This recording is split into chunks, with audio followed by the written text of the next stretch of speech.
Hello प्यारे साथियों, जय हिंद। प्यारे साथियों, आप सभी के लिए आज के इस वीडियो में उत्तर प्रदेश डीएलएड चतुर्थ सेमेस्टर का राजन सीरीज का मैथ का जो वस्तुनिष्ठ प्रश्नों की श्रृंखला का यह दूसरा वीडियो है। और ध्यान रहे, ये सारे वीडियो आप सभी के लिए, अगर आप एक दिवसीय परीक्षा की तैयारी कर रहे हैं तो आप सभी के लिए बहुत ही इम्पोर्टेंट है, क्योंकि गणित में सवाल केवल अंक और थोड़े से भाषा को बदल दिए जाते हैं, बाकी तरीके वही होते हैं। इसलिए आप सभी लोग इस वीडियो को ज़्यादा से ज़्यादा देखने का प्रयास करें और शेयर करें। हम चाहते हैं कि आप किसी भी कंपटीशन की यदि तैयारी कर रहे हैं तो उसमें आप मैथ से शर्मिंदा ना हो और मैथ में फेल ना हो। ये आपका कार्य है, लाइक, शेयर और सब्सक्राइब करना। बाकी हम अपना कार्य कर रहे हैं, आपको वीडियो के माध्यम से गणित के सवालों को हल करवा रहे हैं। तो चलिए देखते हैं आज का ये पहला सवाल। पहला सवाल कहता क्या है, यदि बेलन की ऊंचाई 7 सेंटीमीटर है, यदि बेलन की ऊंचाई 7 सेंटीमीटर है तो त्रिज्या 2 सेंटीमीटर हो, कह रहा है उसका आयतन बताओ। मैंने आपको पिछली क्लास में बेलन का आयतन निकाल कर दिखाया था, सूत्र बताया था बेलन के आयतन का। देखो बेलन ये है, ये क्या है, ये बेलन है। और बेलन का आयतन पूछा है, क्या पूछा है, बेलन का आयतन पूछा आपसे। बेलन के आयतन का सूत्र होता है पाई आर स्क्वायर एच। देखो ये क्या होता है, इसका एच होता है और ये क्या होती है, त्रिज्या होती है। और उसमें ऊंचाई दिया है 7 सेंटीमीटर और त्रिज्या दिया है 2 सेंटीमीटर। आयतन बराबर बताना है। और एक चीज ध्यान रहे, पाई का मान सदैव 22/7 रखेंगे जब तक वो ना कहे 3.14।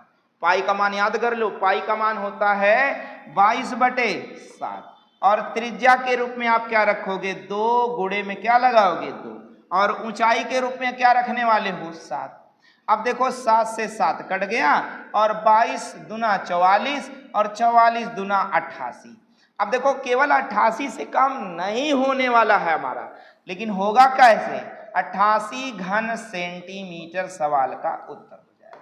अब आप देख पा रहे होंगे कि बेलन की ऊंचाई यदि 7 दिया गया है, त्रिज्या 2 दी गई है, तो आयतन आपने निकाला क्या, 88, लेकिन सेंटीमीटर नहीं, 88 घन सेंटीमीटर। मैंने आपसे बताया ना, आयतन 3 डायमेंशन होता है, इसमें लंबाई चौड़ाई ऊंचाई होती है, इसीलिए यह घन सेंटीमीटर होता है।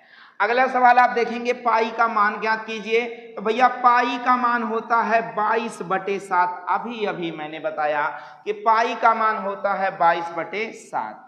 अगला सवाल है, शंकु की तिर्यक ऊंचाई l बताइए, यदि उसकी ऊंचाई h है और त्रिज्या r है। शंकु को आपको बताना, क्या बताना है, शंकु। देखिए एक शंकु आपने देखा होगा, आपने बहुत बार शंकु देखा होगा, हो सकता है आपको याद ना हो, मैं आपको दिलाना चाहता हूं याद, शंकु के बारे में बताना चाहता हूं। अब जब आप बर्थडे में जाते हैं, कहाँ जाते हैं, बर्थडे में जाते हैं, तो जो बर्थडे बॉय होता है, जो टोपी लगा के रखता है, वो कौन सी टोपी होती है, वो शंकु आकार टोपी होती है। अब आप देखेंगे जो पॉपकॉर्न खाते हैं, क्या भैया, पॉपकॉर्न नहीं, पॉपकॉर्न, क्या खाते हैं भैया, पॉपकॉर्न खाते हैं। जो पॉपकॉर्न खाते हैं उसका जो गत्ता होता है जिसमें पॉपकॉर्न भर के देता है व्यक्ति, वो कैसा होता है, वो शंक्वाकार होता है। या फिर आप देखे होंगे, नाच देखे हैं, नाच नहीं, जोकर की टोपी, ये सभी क्या है, ये सभी क्या है, ये शंक्वाकार है भैया, ये सभी क्या है, शंक्वाकार है। पॉपकॉर्न का गत्ता हो, जोकर की टोपी हो, या बर्थडे में आप गए हो, जो बर्थडे बॉय है उसकी टोपी हो, ये सभी क्या है, शंक्वाकार है। आप देखेंगे शंख में नीचे एक वृत्त होता है शंकु में, और ये शंकु की ऊंचाई होती है और ये शंकु की त्रिज्या होती है, और ये शंकु की क्या है, तिर्यक ऊंचाई यानी तिरछी ऊंचाई, यही वो पूछ रहा है। देखो ये एक समकोण त्रिभुज का निर्माण करता है और समकोण त्रिभुज में ये आधार है, ये ऊंचाई है, तो ये क्या है, लंब है, और यही लंब तिरछी ऊंचाई है। और तिरछी ऊंचाई ज्ञात करने का सूत्र होता है भैया r का स्क्वायर और प्लस h का स्क्वायर। तो तिर्यक ऊंचाई यानी तिरछी ऊंचाई ज्ञात करने का सूत्र आप भी बता सकते हो कौन सा है, यानी r square plus h square का होल अंडर रूट निकालना है सवाल को। अच्छा, मैं और भी आपसे इस शंकु में बात अगर करूं कि भैया इस शंकु का आयतन क्या होगा, इस शंकु का आयतन आपको बताना है। तो देखो शंकु का आयतन जो होता है, शंकु का आयतन होता है 1/3 पाई r स्क्वायर h, या आप कह सकते हैं 1/3 बेलन का आयतन। क्या है, बेलन का आयतन, जो भी आप समझिए बेलन का आयतन कह सकते हैं।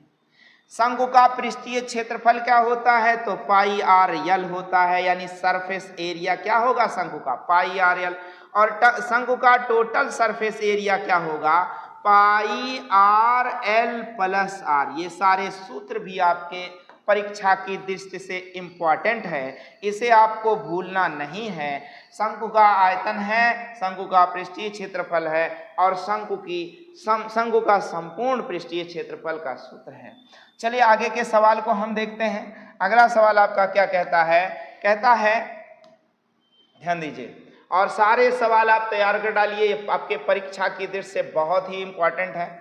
आगे कहता है कि शंकु का आयतन बताइए। लीजिए फिर से, शंकु का आयतन, अभी मैंने आपसे कहा ना भैया शंकु का आयतन बताइए यदि ऊंचाई h और त्रिज्या r। तो भैया शंकु का आयतन 1/3 पाई r स्क्वायर h होता है। अभी अभी मैंने आपको सूत्र बताया। मैं जानता हूं कि सवाल कहां से पूछे जा सकते हैं, इसलिए आपको बहुत ध्यान से वीडियो को देखना है।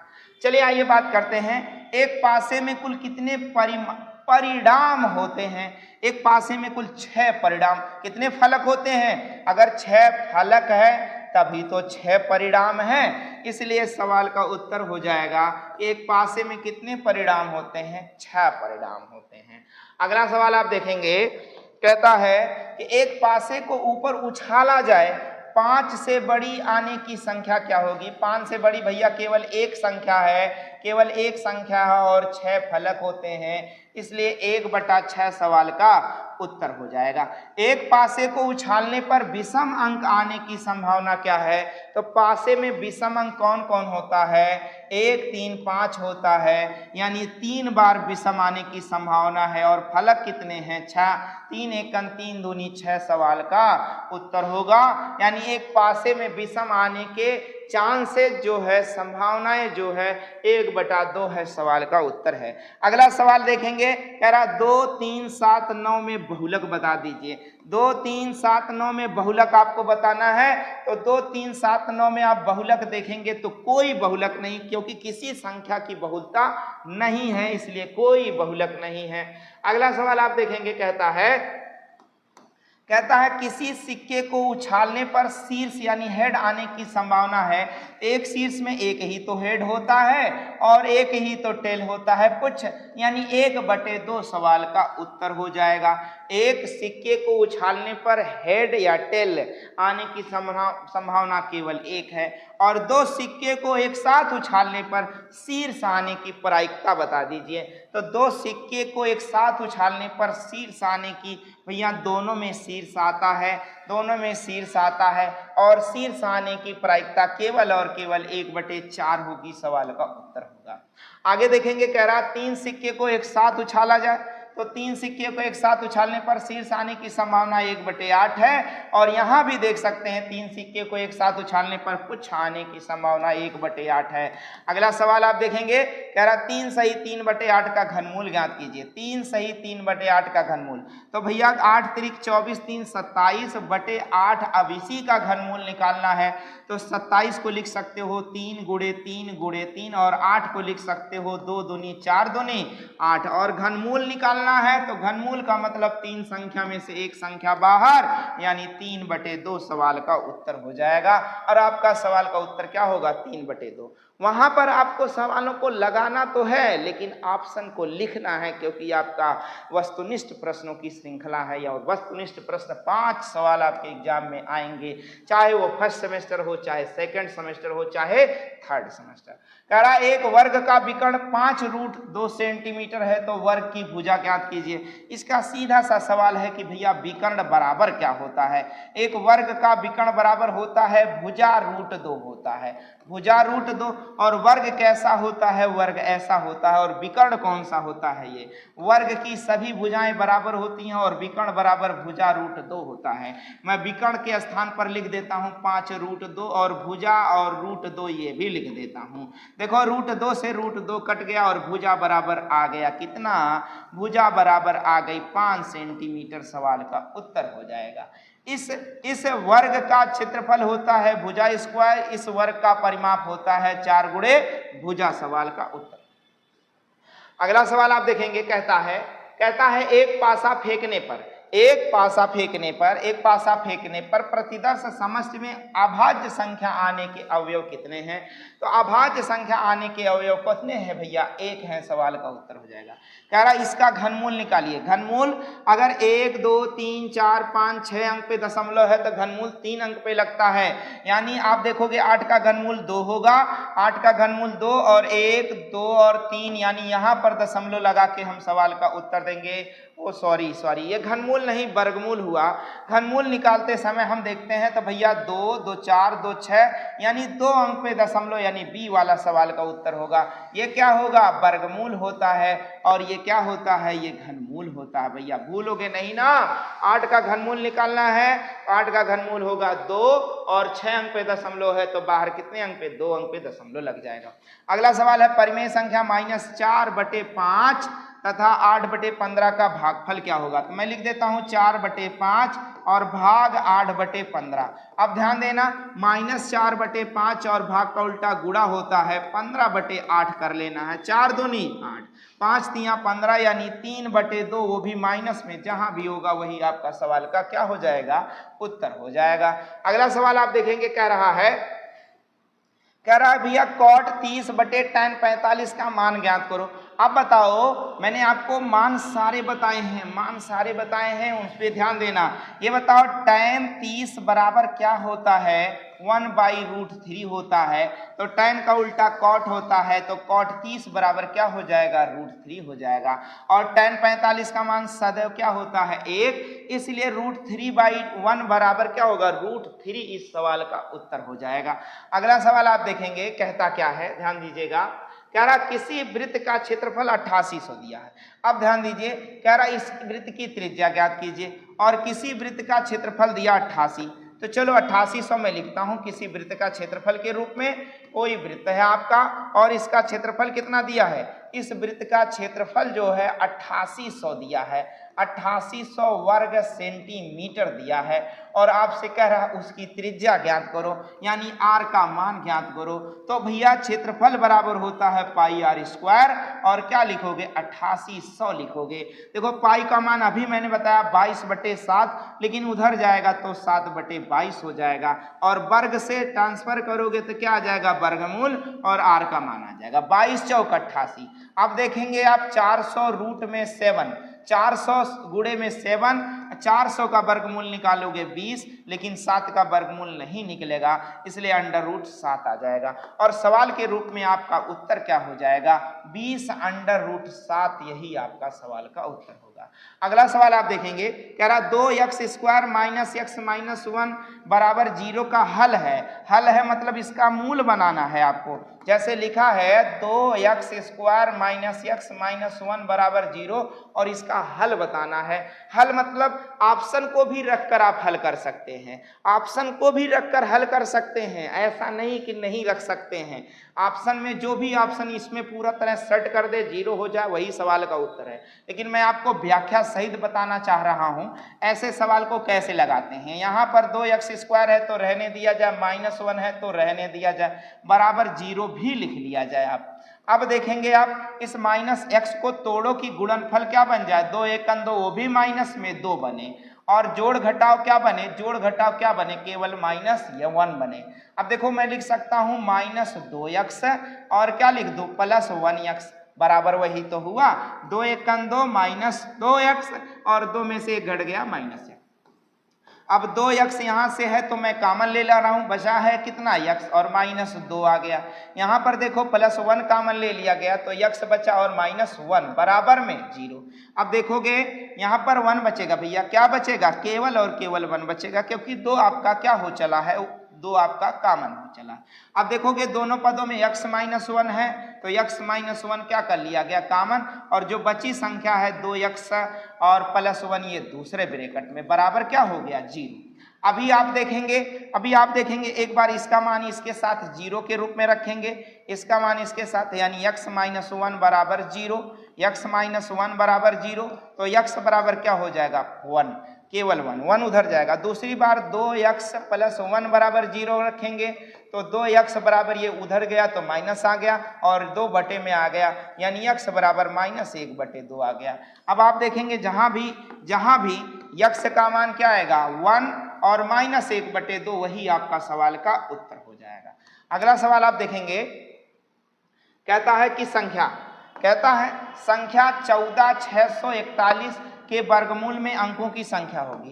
तो मैं आपको बताना चाहूं 14,641 का आप अगर वर्गमूल निकालोगे तो आएगा कितना 121, यानी संख्या कितनी आई 3 अंक आए। कितने अंक आए 3 अंक आए। लेकिन इसे आप अच्छे से समझ लो, अंक कितने आए 3। अब आप अच्छे से समझ लो 14,641 का वर्गमूल आपको निकालना है, तो भाग विधि से आप क्या निकालेंगे वर्गमूल, 14,641 का आपको क्या निकालना है वर्गमूल। मैंने आपको बताया पीछे से जोड़ा बना लें और एक संख्या 1 रखें, कोई ऐसी संख्या रखें इनका आपस में गुणा इससे ज्यादा ना होने पाए। 1 1 1 और देखेंगे ये कट गया, अगली संख्या उतार लें, इसको लाके इसमें जोड़ लें 1 1 2। अब कोई संख्या यहाँ रखें वही संख्या यहाँ, और इससे गुणा आपस में इससे ज्यादा ना होने पाए। मैं रख देता हूं 2, तो 2 का गुणा 22 में, तो 22 दूना 44, और 6 में से 4 गया 2, ये तो खत्म हो गया। अगली संख्या 1 उतार लें और फिर इसे लाकर पहले जोड़ लें तो आ जाएगा कितना 24। कितनी बार जाएगा तो 1 बार और जाएगा, 1 से 1 का गुणा 241 और पूरी तरह कट गया। यानी इसमें वर्गमूल निकालते समय अंकों की संख्या कितनी आएगी 3 आएगी।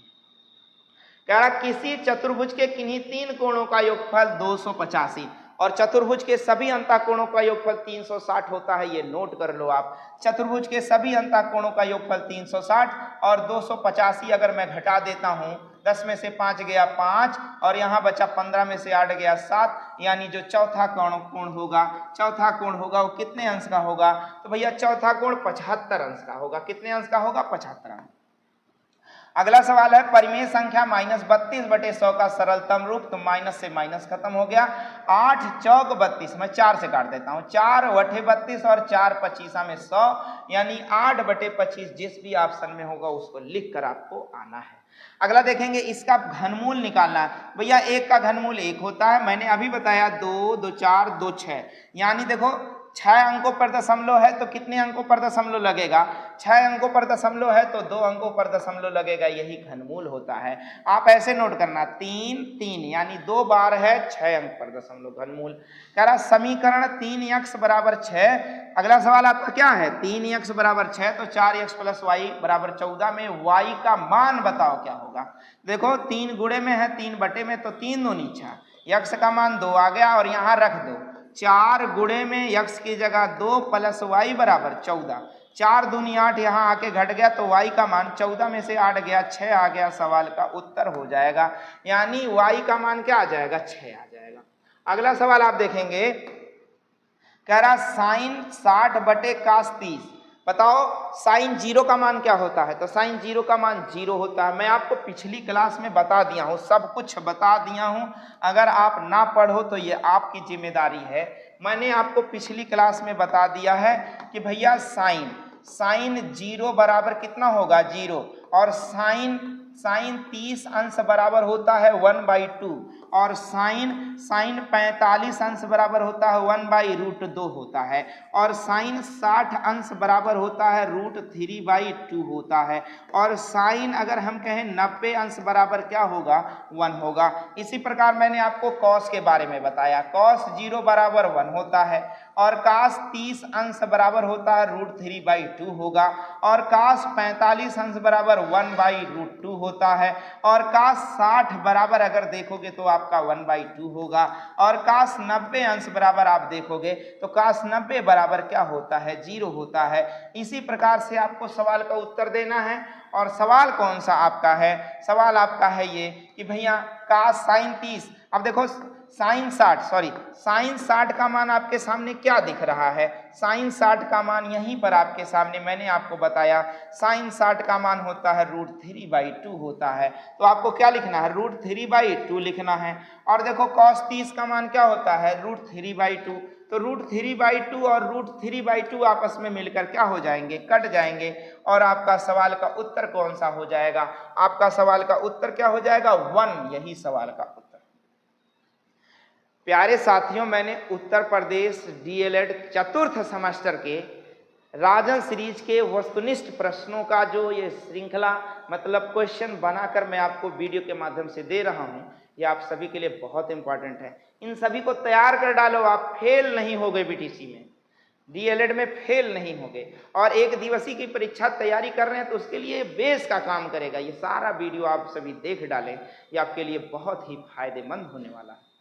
आशा करते हैं कि यह वीडियो आपको अच्छा लगा होगा, तो लाइक शेयर और सब्सक्राइब करना बिल्कुल ना भूलें, साथ ही साथ बेल आइकन यानी घंटा जरूर दबा दें ताकि हमारे अगले वीडियो का नोटिफिकेशन आप तक समय से पहुंच जाए। मिलते हैं आपसे हम अगले वीडियो में, तब तक के लिए जय हिंद।